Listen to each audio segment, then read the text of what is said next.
todas as vezes que o seu meio de hospedagem ele dorme vazio, existem 4 situações que podem acontecer. A primeira delas, sem hóspede, o que vai acontecer? Eu vou ter que tirar aquele dia 100% do meu bolso. Aquele dia que o imóvel ficou fechado, ele representou um custo, seja de condomínio, de IPTU, taxa mínima, ou um funcionário que tem que dar manutenção todo mês na minha casa temporada. Enfim, eu tenho que desembolsar, porque o quarto dormiu vazio. Essa é a primeira situação. A segunda situação é quando você vende abaixo do custo do quarto vazio, se eu sou hotel e pousada, ou abaixo, né, do custo do meu imóvel dormir a noite fechado. Então, meu imóvel custa R$ 150 dormir fechado à noite. Pronto, se eu vender por 130, eu vou ter vendido abaixo do custo, mas eu vou desembolsar menos do bolso. Eu vou desembolsar menos.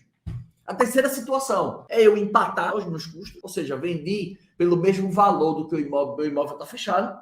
Ou a quarta situação é eu vender acima do custo, que é o cenário ideal. Esse é o cenário ideal, né? É o cenário que todo mundo espera. Porém, o que é que você precisa entender? Que se você está começando no segmento agora, talvez você não saiba. Se você já está operando, né, há alguns meses, alguns anos, você talvez desconheça, mas se conhece, não custa eu relembrar para você. Todo planejamento, anota aí, vai por mim. Eu sei que tu ainda não pegou papel e caneta na mão. Pega o papel e a caneta e anota aí. Anota isso aí que eu estou falando. Todo planejamento de um meio de hospedagem, ele é feito de forma anual. O planejamento da minha hospedagem, ele é feito de forma anual.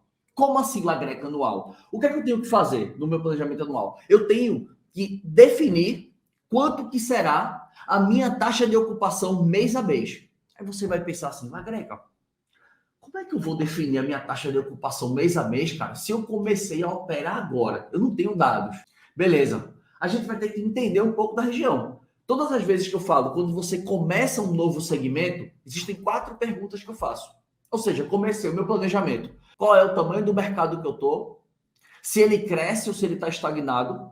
Quem são meus concorrentes e quais são meus diferenciais? São 4 perguntas que eu faço, beleza? Essas são as 4. E aí você, de posse disso, vai pensar assim, cara, eu tenho que conhecer meu mercado, eu posso estar começando agora, mas eu tenho uma noção de que no mês tal o movimento é melhor, no mês tal o movimento é pior, eu tenho uma noção. Então, se eu não tiver dados, talvez eu vou ter que ir no chutômetro, ou existem softwares para isso. Por exemplo, o RDNA é um software que ele analisa demandas. Que você vai lá olhar como é que está as demandas, ele deve ter dados históricos. Eu confesso para você que eu nunca manuseei o RDNA, mas muita gente me fala que é uma excelente ferramenta que traz os dados. Então você pode ir por ele, você pode ter dados históricos, ou você pode ir no chutômetro. Beleza. E para que serve isso? Porque eu vou ter que estipular qual que vai ser a minha ocupação mês a mês. Então eu penso que em janeiro eu vou ter uma ocupação de tanto, fevereiro tanto, março tanto.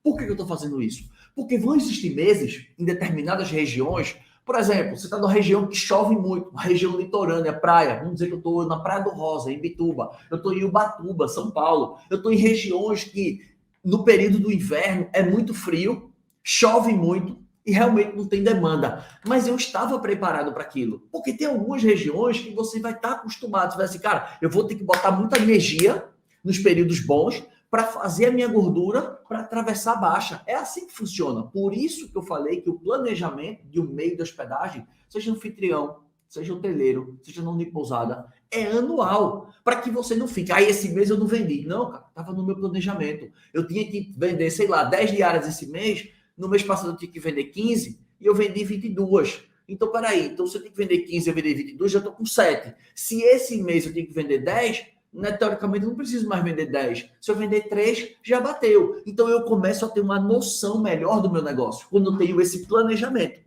Independente do seu tipo de meio de hospedagem, né, a grande maioria sofre com isso. A grande maioria não faz planejamento anual, a grande maioria das pessoas não conhece, né, o custo do imóvel dormir uma noite fechado sem hóspede, ou o custo dormir vazio se eu sou hotel e pousada.